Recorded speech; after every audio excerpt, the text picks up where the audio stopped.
자, 여러분들 이번 시간에는 기기분석 1 2016년도 1회 화학분석기사 기기분석 1의 필기 여러분 기출문제 풀이를 진행하도록 하겠습니다.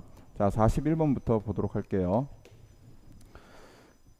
전자기 복사선의 양자역학적 성질은 어떻게 되느냐? 그래서 전자기 복사선의 양자역학적 성질.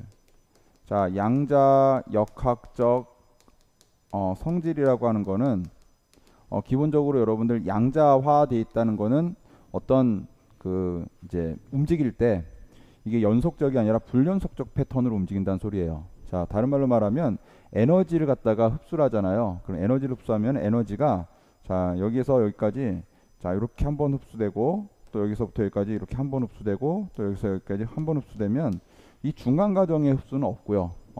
일단 요렇게 흡수되거나 요렇게 흡수되거나 요렇게 흡수되면서 자, 각각 올라가는 위치가 딱딱딱 정해져 있는 어떤 불연속적인 패턴으로 올라간다. 이 모든 위치, Y축을 에너지 준이라고 하겠습니다. 모든 위치에 다 존재할 수 있으면 연속적인 패턴인데 자, 이렇게 어떤 특정한 위치에만 에너지가 흡수돼 가지고 이 입자의 어떤 상태가 존재할 수 있다라고 하면 이런 건 불연속적인 패턴이라고 합니다. 그래서 여러분들 알다시피 기본적으로 수소원자 같은 경우 있잖아요. 수소원자 같은 경우는 전자가 들뜰 때 첫 번째에서 자, 두 번째로 들뜨죠. 그러니까 요 중간에서 1번과 2번에 대한 껍질이 있으면 이 중간 과정은 없다는 겁니다. 이런 걸 우리는 뭐라고 하냐? 양자역학적 성질이라고 해서 기본적으로 알갱이 불연속적으로 흡수하거나 하는 걸 우리가 양자역학적 성질이라고 해요. 그러면 보니까 회절이 있어요. 회절. 자, 회절. 자, 회절은 작은 틈 사이로 자, 뭐 이제 어떤 파동이 진행할 때 그 틈을 지나가면 어떻게 돼? 여러 군데로 퍼져나가는 걸 회절이라고 합니다. 산란이라고 하는 거는 자, 입자 표면에서 여러분들 스캐터링. 자, 이제 여러 가지 뭐 이제 표면에서 밖으로 나가는 걸 산란이라고 하는데 반사는 매끈한 면에서 여러분들 들어온 각도랑 같은 각도로 나가는 거죠. 자, 우리가 일반적으로 얘기할 때 수소 원자의 흡수 스펙트럼 같은 걸 보면은 자, 이런 크기로 여러분 에너지를 흡수해서 올라가지 중간 과정은 없어요. 그래서 자, 양자역학적 성질은 여기서 흡수로 여러분 보시는 게 가장 타당합니다. 자, 그래서 우리 일반적인 어떤 빛의 특수상 어떤 특정한 에너지를 흡수하면은 그 에너지 크기에 대해서 이제 정수배로 어떤 흡수하는 단계가 보통 양자역학적 성질과 관련돼 있어요. 자, 그렇게 보시면 되고요. 자, 41번은 그래서 정답이 여러분들 4번이 돼요. 자, 42번을 보겠습니다. 자, 42번에 보니까는 수은은 상온에서 증기압을 갖는 유일한 금속 원소이며 다음 원자화 방법 중 수은 정량에 응용 가능한 것은 뭐냐 이렇게 나왔습니다. 자, 수은은 이거는 그냥 여러분 암기해 두세요. 이건 찬증기 원자화법이에요. 찬증기 원자화법. 유일하게 수은만 찬증기 원자화법을 사용합니다. 자, 수은은 상온에서 증기압이 그래도 있기 때문에 그리고 나머지 금속들은 고체잖아요. 근데 수은은 액체죠. 그러다 보니까 이거는 찬증기 원자화 방법을 이용해서 쓴다. 그래서 수은하면 찬증기 원자화인데 이건 여러분들이 그냥 암기해두고 문제 풀 때 기계적으로 나오게끔 연습하면 돼요. 그래서 뭐 나머지 원자 뭐 전열 원자와 뭐 전기랑 열을 이용한 원자와 그 다음에 글로우 방전 원자와 뭐 이제 여러분 아르곤 기체 채워놓고 아르곤 기체를 이온 상태로 만들어 놓은 다음에 어떤 여러분 여러 가지 이제 방전을 시키면서 보는 원자화예요. 수소화물 생성 원자화 이런 것들이 있는데 수은은 찬증기 원자화다. 자, 기억을 합시다. 자, 43번을 보겠습니다. 자, 여기까지는 여러분들 그렇게 어렵지 않아요. 양자역학적 성질에 대해서 흡수 부분이 좀 한번 생각을 해볼 부분이죠. 자, 43번에 나트륨의 전형적인 원자 흡수 스펙트럼에 대한 설명. 자, 원자 자체는 기본적으로 무슨 스펙트럼을 갖다가 흡수를 하느냐? 자, 기억하세요. 원자 흡수 스펙트럼은 자, 선 스펙트럼을 흡수합니다. 선 스펙트럼. 그래서 특정 파장의 어떤 빛을 갖다 흡수하는 거예요. 선 스펙트럼. 그래서 여러분들 나중에 단색화 장치라든지 이런 것들이 필요한 게 사실은 선 스펙트럼과 관련이 있어요.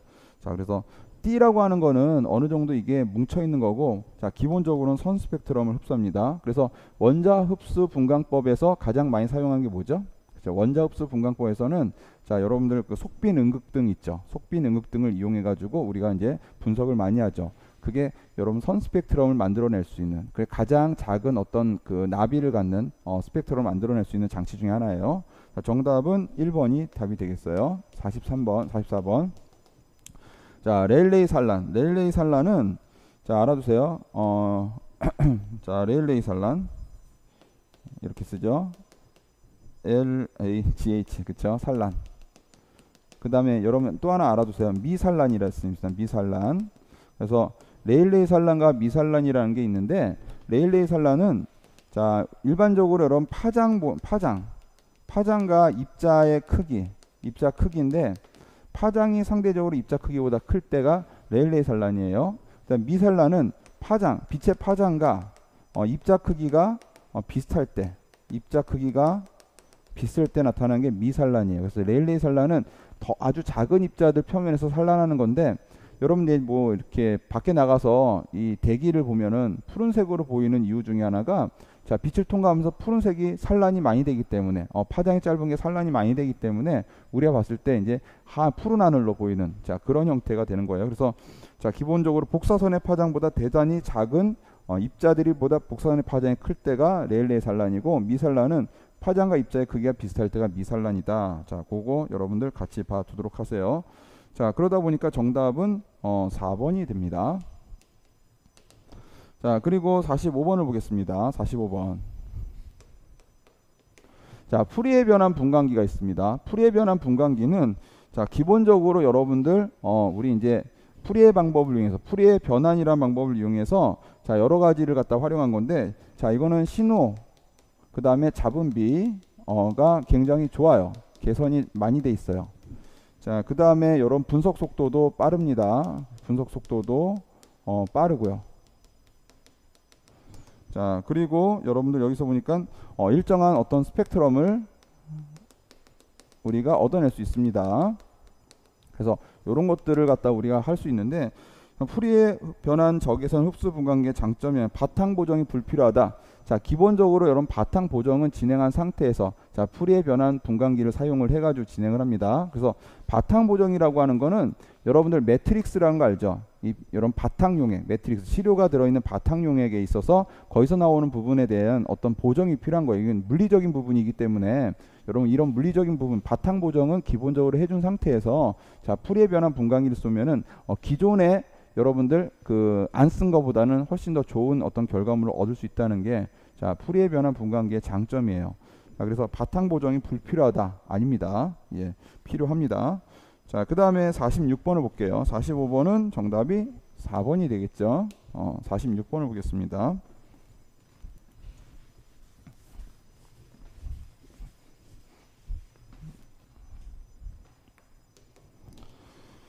형광의 방출에 대한 설명으로 틀린 것은 뭐냐? 자, 형광의 방출은 우리 이제 기본적으로 여러 가지 있죠. 제가 이제 에너지 준위를 보통 보면은 자, 제일 나중에 시그마예요. 시그마.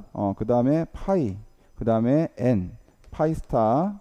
시그마 스타. 자, 요렇게 해가지고 여러분 에너지 준위에 대한 위치를 보는데, 요게 분자 오비탈에서의 여러분 분자 오비탈의 에너지 준위예요. 제일 높은 게 시그마 스타고 제일 낮은 게 시그마죠. 자, 그래서 기본적으로 여러분들이 이제 많이 진행되는 게 자 파이스타랑 시그마스타에서 내려오는 건 거의 없고요. 파이스타에서 이렇게 내려온다든지 아니면 이렇게 내려온다든지 보통 이 두 가지로 보시면 돼요.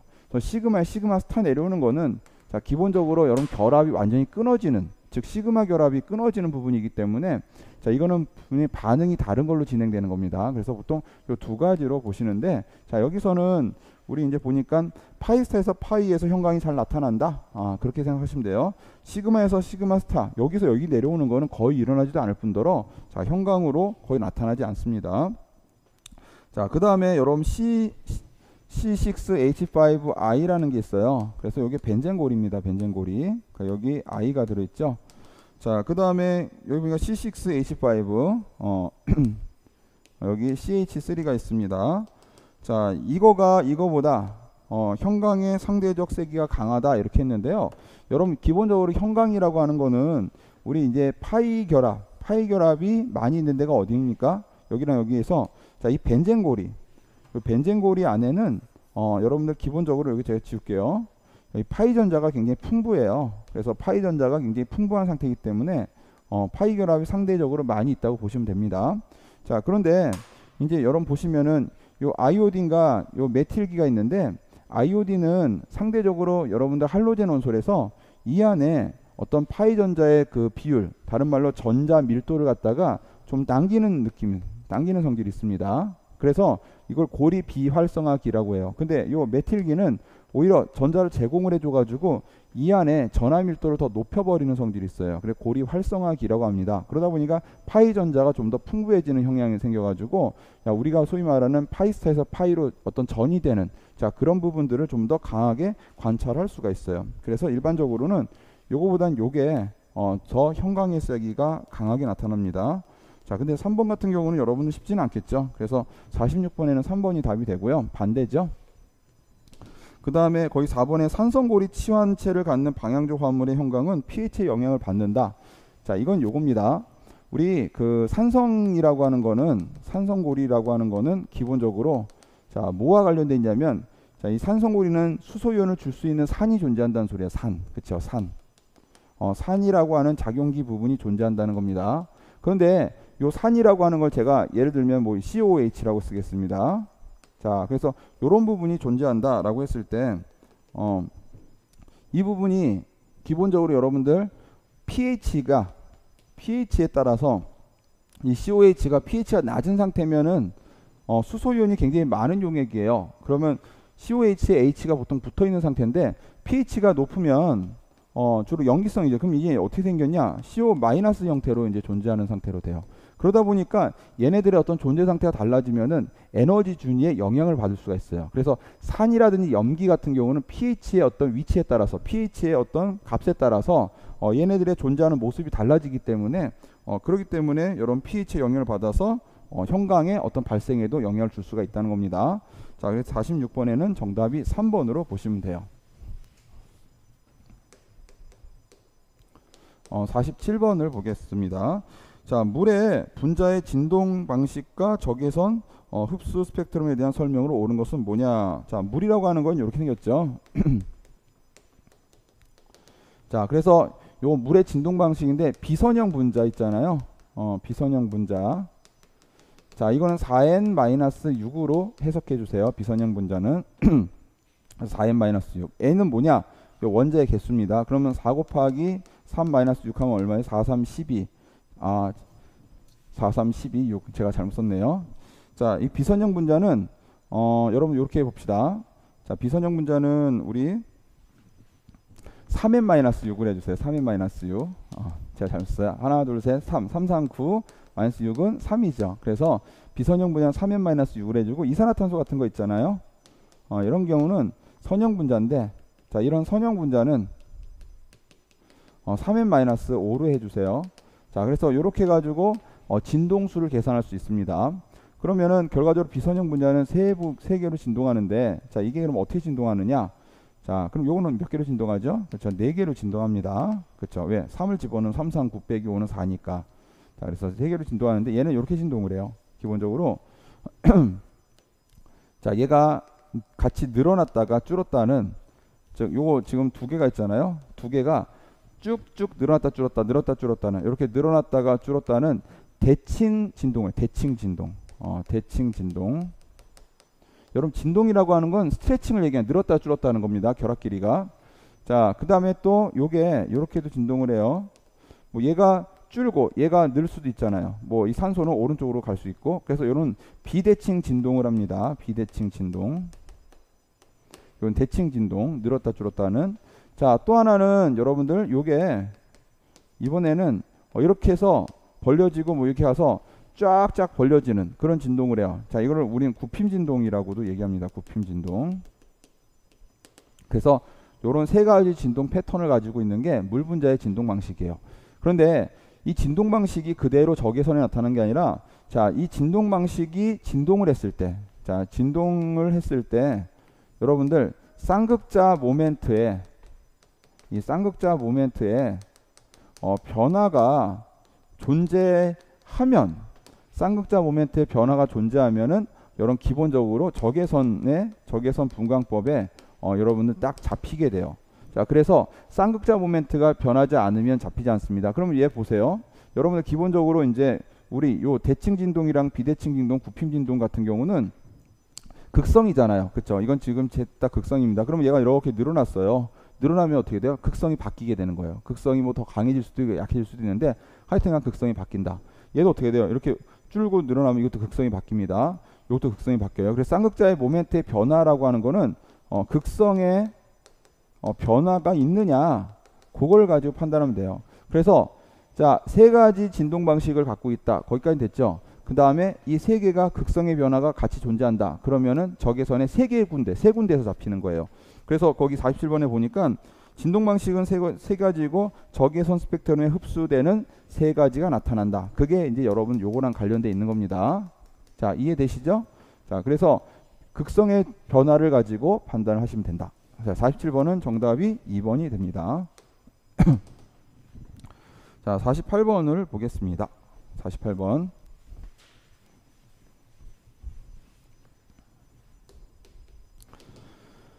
자, 분자흡수 분광법이래요. 가시광선 영역에서 주로 사용되는 복사선 광은 뭐냐? 자, 중수소 등은 알아두세요. 이건 자외선 계열에서 자외선을 갖다가 낼 때 씁니다. 중수소 등은. 자, 그 다음에 텅스텐 필라멘트. 여러분들 우리가 쓰는 등 있잖아요. 우리가 쓰는 등은 백열등 같은 거 있죠. 백열등은 어떤 빛을 나타내는 겁니까? 제가 역으로 물어볼게요. 백열등은 어떤 빛을 나타내는 거죠? 백열등은 가시광선의 빛을 나타내야 되죠. 왜? 하얗게 우리 눈에 보이는 어떤 색깔이 나타나야 되니까. 그쵸? 그래서 백열등은 필라멘트를 쓰죠. 필라멘트. 그렇게 외워두세요. 그래서 텅스텐 필라멘트는 무슨 선이다? 가시광선이다. 알았죠? 자, 그 다음에 속빈 음극등 있잖아요. 속빈 음극등은 여러분 이렇게 알아두세요. 속빈 음극등은 원자 흡수 분광법을 사용하는 건데 그 원자를 발라놓는 거예요. 그 등에다. 그러면 그 원자가 방출할 거예요. 어떤 파장, 선스펙트럼 방출하면 그 원자가 그 선스펙트럼 또 가장 잘 흡수하겠죠. 그러니까는 이제 본인 걸 이용해서 본인이 흡수하는 게 속빈 음극등입니다. 자, 그러다 보니까 48번에는 정답이 4번이 돼 있어요. 자, 제가 중수소 등은 자외선, 텅스텐 필라멘트 등 가시광선 기억하시고요. 49번을 보겠습니다. 자, 어떤 회절발의 분리능이 5000이래. 5000. 자, 이 회절발로 분리할 수 있는 1000cm 파수의 가장 인접한 선의 파수의 차이는 얼마냐? 이렇게 나왔습니다. 보통 여러분 분리능 있잖아요. 분리능은 이렇게 씁니다. 델타 람다분의 람다 이렇게 써요. 델타 람다분의 람다. 자, 그런데 이제 여러분들 람다가 이렇게 썼는데 분리능이 얼마나 그랬죠? 문제에서 5000이라 했어. 5000. 그렇죠? 분리능이 5000이라고 했습니다. 그럼 5000 이퀄 델타 람다는 그 차이를 보는 거예요. 그래서 이걸 우리는 구해야 되는 겁니다. 근데 이 파수를 그냥 씁시다. 그래서 1000이래 위에가.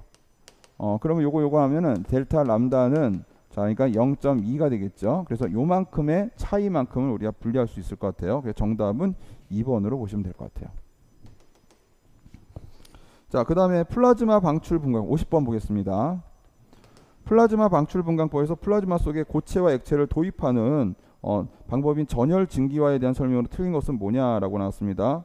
전열 원자와 비슷하게 시료를 전기로 해서 증기화한다. 자, 맞아요. 증기는 아르고늄의 플라즈마 토치 속으로 들어간다.